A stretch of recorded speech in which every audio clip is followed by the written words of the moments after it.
We now come to our second discussion. Choose a job you love and you'll never work a day in your life, said Confucius. Our second panel discussion today gives an opportunity to peek inside what sustains the passion for their work for our panelists and how they harness it successfully. To moderate this panel discussion, I invite Priya Shyam, founder and director of Design Sync Collaborative. Priya has a degree in architecture from the prestigious Sir J.J. College of Architecture, Mumbai, and a master's in building engineering and management from the School of Planning and Architecture, Delhi. With 2 decades of experience and urban regenerist at heart, Priya has molded Design Sync into a unique collaborative enterprise of experts, doing jobs from interior design to architectural aspects of infra projects. Today, Design Sync is one of the few firms in India bringing in the sensitivity of art, urban design, and architecture into interiors and infrastructure projects. Transforming spaces is Design Sync's Collaborative's agenda for the next decade. Priya, over to you.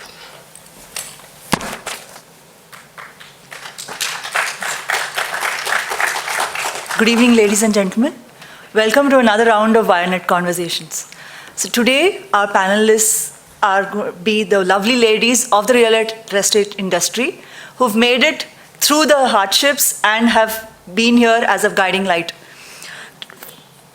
taking forward their thought as we shape our buildings and the buildings shape us. I feel that our origins, our aspirations, our nudges, and our experiences shape the person whom we are. So taking this thought forward, I invite our panelists on stage. Our first panelist is Rashmi Shankar.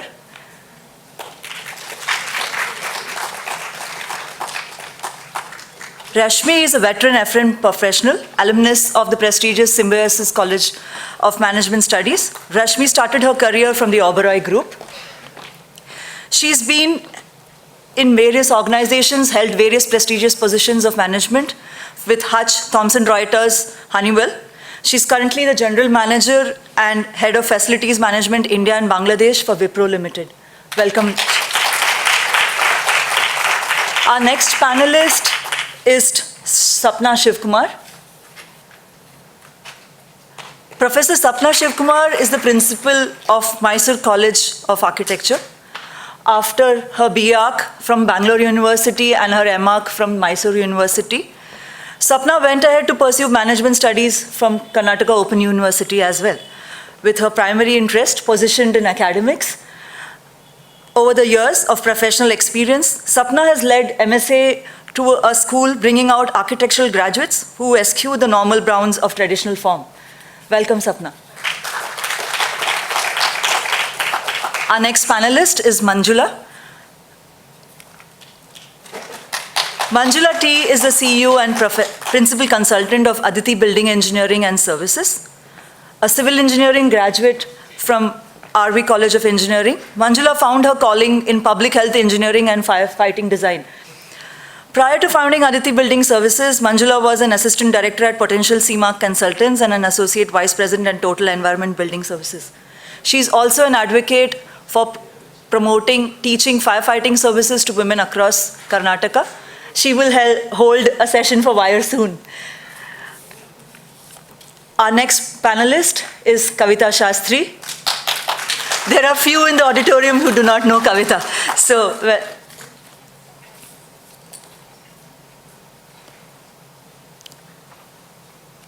Kavita is the Principal Architect of KS Designs and the Chairperson of IIID BRC Chapter for 21-23. A passionate Bangalorean, graduated from BMS College of Architecture. Kavita is the design power behind a number of Bangalore's bespoke residences, restaurants, and offices. I think she auntie being my personal favorite there.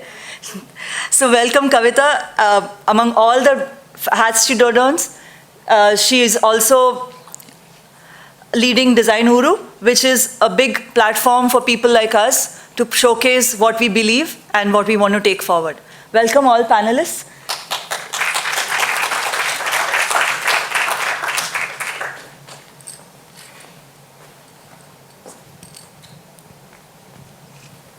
So as a second round of Wirenet conversations, we want to take it a little further and dig a little deep as to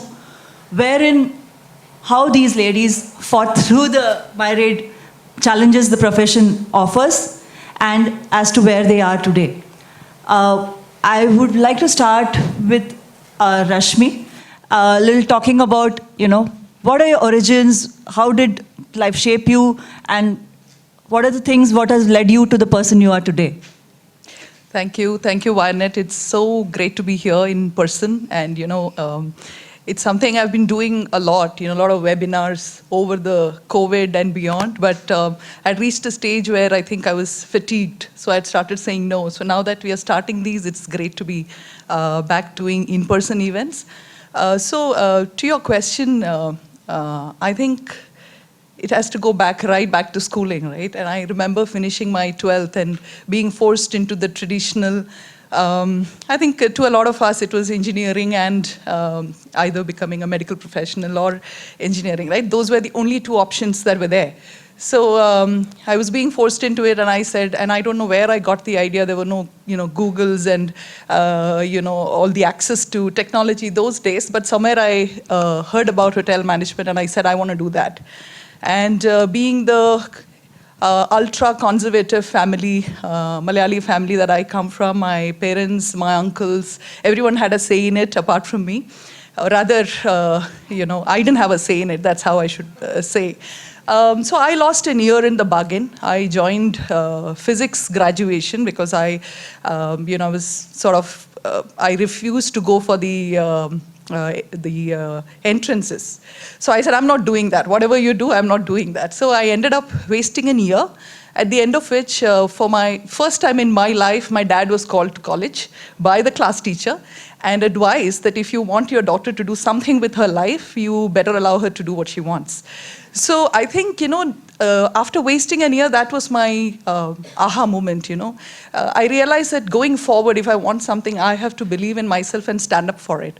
So that's where I think the foundation of what I later became was laid. And I think I continue to say no to things that don't appeal to me or I don't want to be doing. So that's just it. Thank you. Thanks, Rashmi. Sapna, so what was the turning point at your life and how was your origin there? I was fortunate enough to get the choice of my career. So I did what I wanted. And I think the choice of the course made a lot of difference. The kind of education, or should I say, not going to class, I learned much more. Architecture at BMS, we learned to fend for ourselves. And that's what sort of made us into the people that we were, because we just found ways of doing it. And we didn't go through the usual grind, but we learned from realities of life. We learned at offices. We learned through travel, because we were not really going to college. In fact, I tell my students, I did my architecture in peace. Today, it's a lot more pressure, but what we learned. And we learned by making mistakes, which we don't, probably as parents or teachers, we don't allow our children to do now. I think I was fortunate enough to have been given the time to do it and learn from my own mistakes. So that has been really nice. Aditi, apart from being a professional, you're also an entrepreneur. So the journey definitely has a lot to do with it, and there has to be some spark which would have guided you to be there.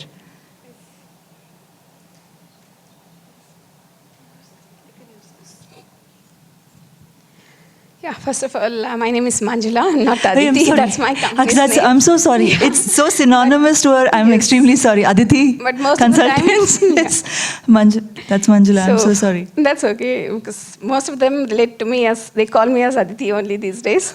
So that's the success of your practice. So my full name is Manjula Tavarekere. So this is the village that I belong to. It's about 6 kilometers from the town called Kolar Goldfields. So my education background was totally from a rural education system where we used to walk for about 6 kilometers a day, since we had just one bus a day to catch up to the town. And if we missed that bus, we had to really walk for 6 kilometers. So that's how it started with. And to get better prospectus in the education field, we migrated to a city called Bangalore, and I entered into civil engineering. At that point of time, we didn't have the choice, and we were allotted seats, and whatever was allotted by the government, we had to go with it. So that was my entry into the civil engineering field. But then when I was in the second year, all the girls opted out, and I was just the only girl student in my batch. So the principal again made me an offer saying that I could choose the batch that I want, whatever I want to pursue in and change my subject to.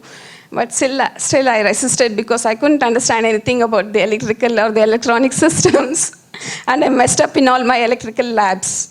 So I thought that civil engineering is the subject that I can understand, or I can see it physically in front of my eyes. So that's how the journey continued.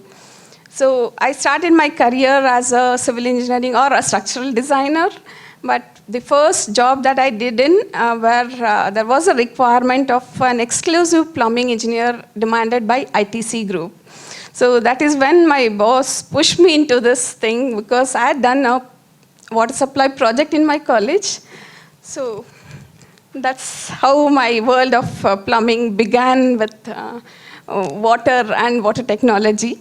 So at that point of time, it was not at all prevalent, and it was the least thing that was recognized in this real estate industries. And so I think there's no much difference even now. So though we are at the least hierarchy in the real estate segment, and it also goes You're like... the most important, Yes. from fire and water. Yes, of course. On the lighter side, it goes like buy two and get one free. So you offer HVAC and electrical and take plumbing as a free service. Not at all, not at all. So I think plumbing is still evolving, and the recognition that is required for the need of water or the fire that which I am dealing with is slowly evolving.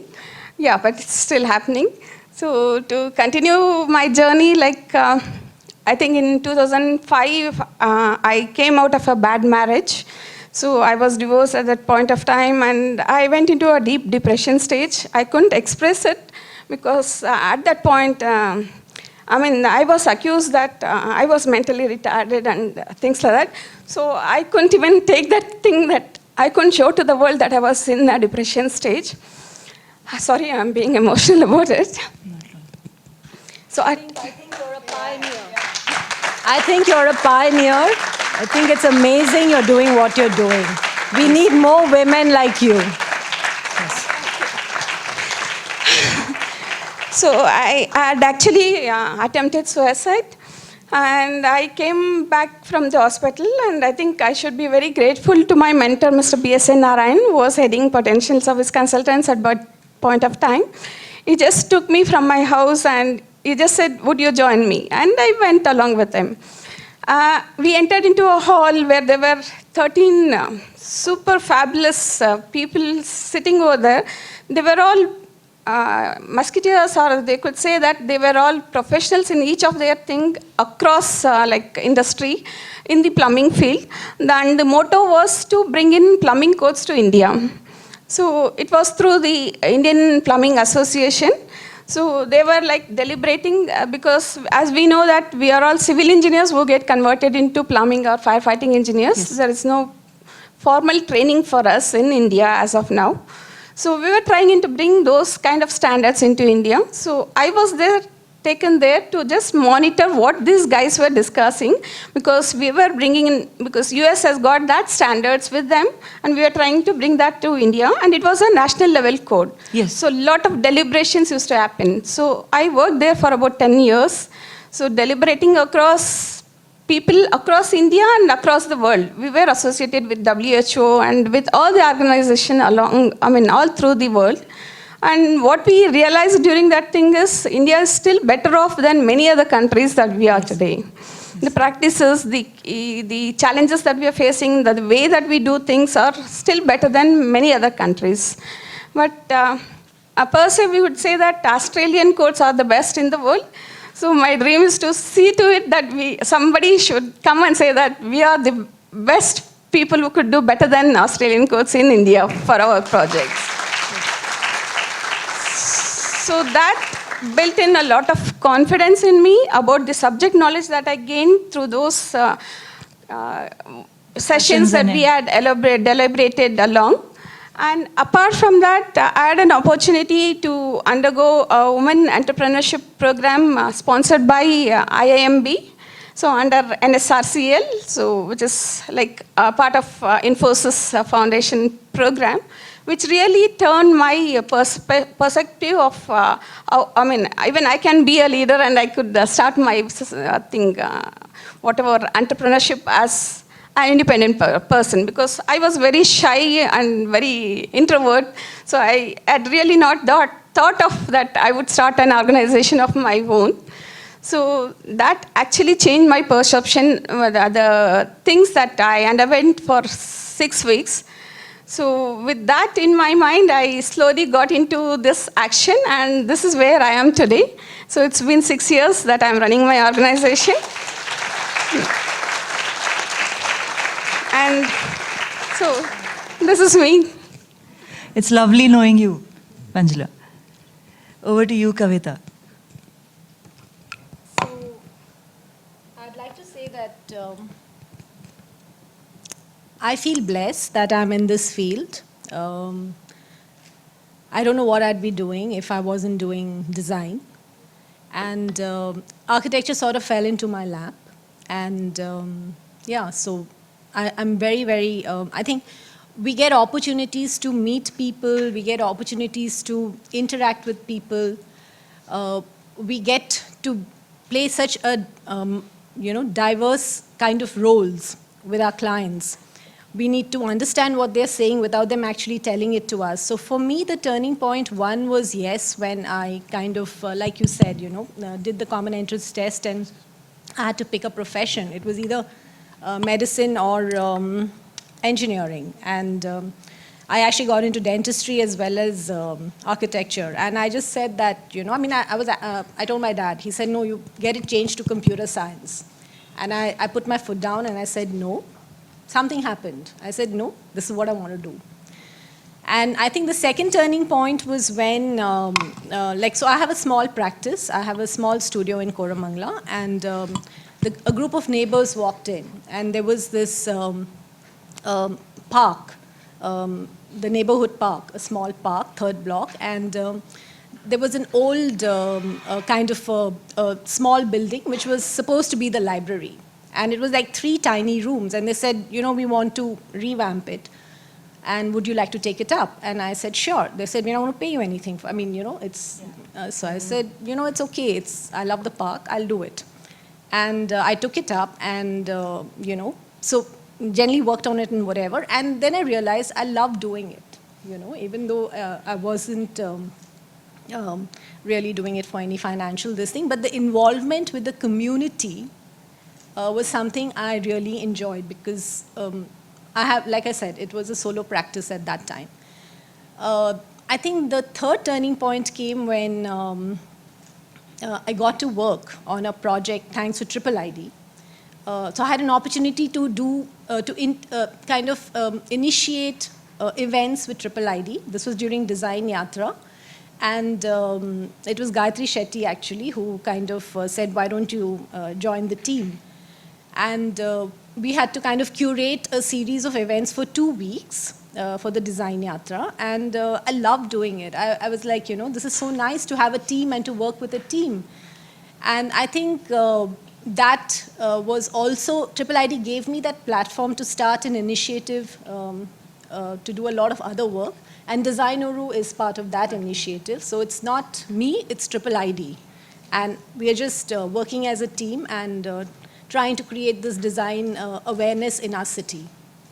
That's commendable, because that's taken us a long way, wherein a design deficient city looks at the profession in a much larger perspective. That makes a huge difference, because a common man now understands that he talks about the word design, and that helps us a lot. Having understood, our origins, our thoughts, there will always be a time where there is a phase, or there is a time when you're in the face of adversity, when, challenges come so much that you would be at a point of giving up, but something in you which says, hold on. Rashmi, did you face any such time? Yeah, there are a few for sure, but the one that stands out was, so I started my career with hospitality, like you had mentioned initially. I worked with the Oberoi Group for about 5 years, and then in between that, so I went across India. I was footloose and fancy-free, wasn't married, so I could just, at the drop of a hat, move cities. And Oberoi's being a great, company to work with. They provide accommodation, and so you don't have to worry about any of that. You just have to turn up and work. So I moved cities very easily during that phase, and then got married and came to Bangalore, and then realized my husband was also from the hotel industry, and we were communicating through Post-its on the fridge. And then I realized this wasn't working for me. So naturally, I don't know if it was luck or what it was. I hadn't even, put a resume together, but a corporate job sort of came up, and they were looking for someone with the Oberoi background, and that's how I got into facilities. And those days it was called administration. I joined the company called Hutch, which is today Vodafone. And then I moved from there about in a year or so into another company, and then I had my first child.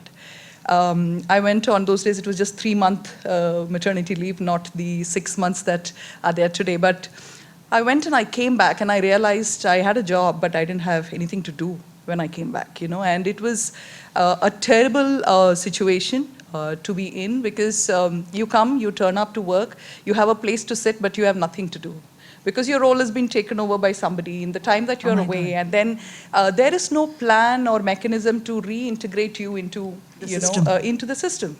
And I felt it acutely, because I like to be engaged, I like to work, and be doing something that's meaningful, and not leftover or something that just came up. So I had to literally carve out a role for myself, create a job description, over a chance conversation with a leader who was setting up a technology center. And so had I not done that, it was a point, I would say it was a very low point for me. Before it reached that, I was very close to quitting. And it was just a culmination of everything. You're a new mother, you don't know what you're doing. You're getting used to the whole system of taking care of a baby, and you're not an expert. You have all the support, but you have sleepless nights and, things that who wants to be changing diapers when you could be doing something else? But you're doing all of that and still turning up for work. And at that point, somebody actually said, I don't like, to another friend of mine, that I don't like talking to Reshmi anymore, because she's such a depressing person to talk to. So that was, a point. It was like flipping a switch for me, and I realized I'm sucking myself into this terrible place where the help has to come from me and nowhere else, And that's where I sort of picked up courage to go and talk to somebody and who I knew was setting up something new. And I said, can I help you? And this person said, how can you help me? I went back and I drew up a JD and went back and presented it to him, and got the job in a month's time and moved into that.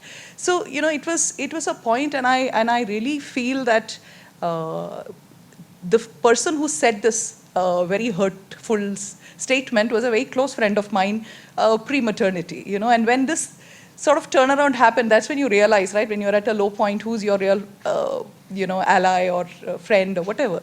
Had that person not said that, probably I would have been wallowing in self-pity and, just kind of keep going down the rabbit hole. But so that was a great point for me. And from there, I think every time I feel I'm hitting a roadblock, I sort of try and do things differently, or reinvent, or do something different, even if that means I start from scratch. I've changed my roles a couple of times, as in I tried, of course, hospitality to facilities was somewhat of a switch, and from there I moved into project management for a technology division, and from there I sort of came back into core facilities, and so now I'm where I am doing workplace. You are a torchbearer for women, and to make them comfortable back in the workplace. I think you've absolutely. You've taken it as your responsibility to do it. Absolutely, and I think that's the time a lot of us need that hand-holding, when you come back. So, thank you. Manjula, we want you to speak at what was the turning point where you decided that you will, take it on from here? Yeah, there was a second thing that happened in my life in 2015 where for some reasons like the partnership firm which I was working with, they deserted me. So I was literally on the roads. So that's the point when I thought that I would give up. I would quit this profession and no more going to come back into this. So at this juncture, it was one of our friends from this wire network. I think I should be grateful to her. It's Sumati Bhatt, the architect, who just called me. And she was the one who consoled me and said, "You're not going to give up." And she's the one who just helped me out to pick up our office space. Then she called up a contractor and asked them to just do the office space. And I mean, things came together like from nowhere. People offered me help from all different angles. People gave me some internet connections. Somebody got me a second-hand plotter, and everything fell into place. And that was one point which really changed my perception. That's the point that I made up, that I'm not going to quit and I'm going to take this as a challenge. And then again, I started from scratch. So 6 of my engineers came together. Though they know that I didn't have a project in hand, they came out to help me out. And it was Mr. C.R. Narayan Rao who just offered me my first project when I restarted. So he had the belief in me. So that's where the turning point changed in my life. So now I've just made up that no more, I'm not going to quit. No. It takes a lot of courage to go through, so many things and then, just stand in the face of adversity and say that, yes, we're not going to quit and we are there to face this. True. It's commendable. At this point, most of us are there at a profession where we want to look at, we have reached a point and we have come to a point where we want to also give back. And that's where we feel that advocacy, pedagogy also plays a big role in the whole point of giving back. I want to ask Sapna, with her interest in academics and the position she's felt with herself, how do you look at the role of pedagogy and women and taking this whole role forward? See, I also came into teaching by chance, not wanting to do it as the first choice. Just that chapter 1, chapter 2 happened to me also. And when I was a new mother, I had to take a break. But I chose to upgrade myself in terms of my qualification. I went in for an MBA. And after that, I realized teaching is something that I can do. I mean, it is enjoyable. Yeah. And that's when I went into teaching. Initially, I was in Bangalore. And the next thing happened when I had to move to a smaller city. And normally people come to larger towns for better opportunities. But for me, going to Mysore worked. Mysore was a turning point for me as well. So when I moved to Mysore, there were fewer people who were qualified, and it was a new town with a couple of new colleges coming up. And with a small background in teaching, when I applied, I got in there, and each time when I was at a block, I always chose to upgrade myself with a formal qualification. So if you see my qualification, you will see a break: 1997 BArch, 2003 MBA, and 2011 MArch. So that's a message to all the women. We need to keep upgrading ourselves at every time. And today, with online and NPTEL and so many things, not in terms of formal qualification, but there's so many things around, It could be NPTEL, it could be some other courses, Coursera. So everything that is new, instead of just doing it as a hobby, if people can take up a formal thing, sometime, it does help. It does help. So upskilling yourself in terms of training, all that, and trying to get some sort of a formal education or a degree for that also helps a lot in this formal system of getting a job. So that is what has worked for me. And I keep telling my students, especially because I have some from smaller towns, Tier 2, Tier 3, I said, get your experience and go back to your hometowns, because that's what India needs today, professionals at growing towns, growing places. That's where we need quality design, quality architecture. People need to know. And it becomes more meaningful if you start at grassroots level. Definitely. Yeah. That's a great message. Kavita, you have taken Triple ID to a next level. So much choice. I want you to talk a little bit more about how you see this journey going ahead, and how do you feel that taking advocacy and Triple ID as a profession is important, and how would you see your vision ahead? So Triple ID was an opportunity that luckily I saw. So there is so much to be said for keeping your eyes open as well. And when I got that opportunity to work on another small project of Triple ID, where we were actually, as part of Design Yatra, like I said, there was a panel discussion organized on MG Road, and there was, everybody discussing city matters, city issues, and somebody said that, in New York, it's mandatory that 1% of your time is devoted to community projects. Every architectural firm, every design firm. And I was like, we were just sitting there listening to it, and we said, if they can do it, let's give 5% of our time. And that was just an idea. And it so happened during that time, we met up with an NGO who was trying to kind of revamp this government school. And Triple ID got involved in that, and I kind of drove that project. And that's how Code Studio was born. And Code Studio is something that I could have never done alone as a solo practitioner. And it's basically, Code Studio is a community design studio where we take up community projects, and we do design for free. So whatever we do, design, consultation, site visits, we take up the projects and we execute it by supervising it and giving the design. And I was fortunate again to do a school which was in Murphytown, and it was a 1913 building, beautiful colonial building built by the British as an elementary school, and we restored it entirely. And it became like, what do I say? It was like a huge feather in our cap. So that made me want to, first of all, I fell in love with history all over again, because the way it's taught to us in schools, I used to hate mugging up those dates. But here I was, participating. Living history. Yeah, living history. So it was just beautiful. And the second thing it did to me was that I said, why not have a system in place where we can repeat this? So through Code Studio, every project we collaborate with another architect, which is a great way of engaging architects throughout the fraternity. Absolutely. So, and of course, it's a way of giving back. So, and at this age, I think we are all ready for that.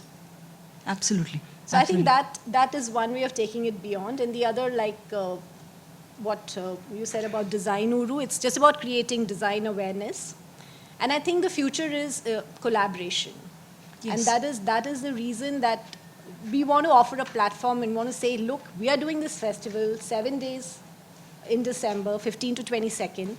And all, like this time, we're scaling it up by inviting other associations and design institutes like IUDI, IIA, ASSOCHEM, and WIRE, for instance. We're like, guys, use this platform. We all have the same concerns about our city, so why not, get together and do it?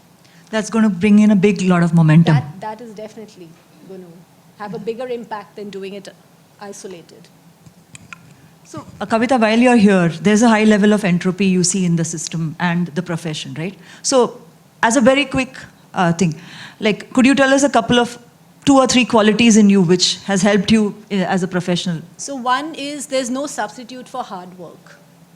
Okay. And second, be persistent. Don't give up easily. That is something that I think all the ladies here will vouch for.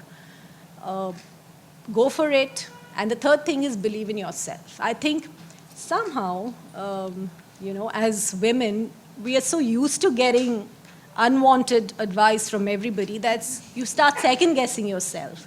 And I don't know if it's just women or men also, but I can only speak for myself. So I would say that just believe in yourself, go with your gut, and go for it. Be bold. Manjula, what would you say? What were the qualities which you now stand for? Be compassionate. So that's very important. And reach out to everybody, be it at the site root level or the highest point in the organization. So be available to them all the time. And see, I'm known as a problem solver. So don't hesitate to solve any kind of problem that arises in your work related to maybe because of your fault or somebody else's fault. That can be debated later. But try to find the solution first. Yeah. That's very, very important. Sapna, what would you say? I think empathy, that is very important. Put yourself in the other person's shoes. Then you will be able to handle things better. And never say die. That is it. Okay. Yeah. Rashmi. So I think I kind of echo everything that all of you have said. I wouldn't have it any other way. Empathy, compassion goes hand in hand, and of course, never giving up and not listening to everything that you hear as something that I've also kind of imbibed. But more than anything else, for me, what has worked is resilience, and ability to work within ambiguity. And I think a lot of work that we have done, especially in the last couple of years, has been just so chaotic. We just didn't know when we wake up what new strain is hitting us, and even today that continues, right?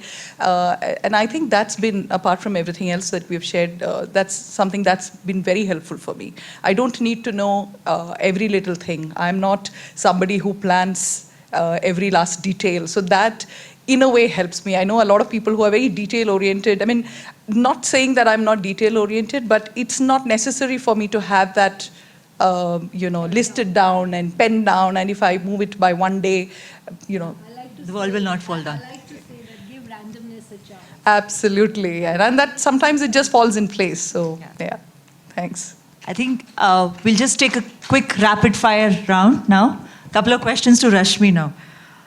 So what's the most personal investment, passionate investment which you have done and which you would like to continue? My sarees. But jokes apart, I think it would be relationships for me, my family, my friends, as well as my work relationships. They're very important for me. But the first one, what I mentioned is definitely the most important one. Would you ever retire or always be engaged in the profession? No, I think retirement is such an archaic Word. Forget the word, and just a concept, right? Yeah. What does retirement mean? I mean, you're always doing something, and so I'm just around the corner to hitting 45. So I've been just thinking, what am I going to do? If I don't work, what is it that I'm going to do? So it's not retirement as much, you may retire from a job, but you will continue to be engaged in something is what, for sure, for me, that's what is going to work. Sapna, a couple of questions to you. What modern invention are you very grateful for? I think the World Wide Web, the internet. I mean, it's helped us in a lot of ways. They could be, it's a boon and a bane, but let's look at the boon part of it. For me, that has been a very major invention which has impacted the lives of many people positively. A couple of them maybe negatively. I think we should see the positive part of it.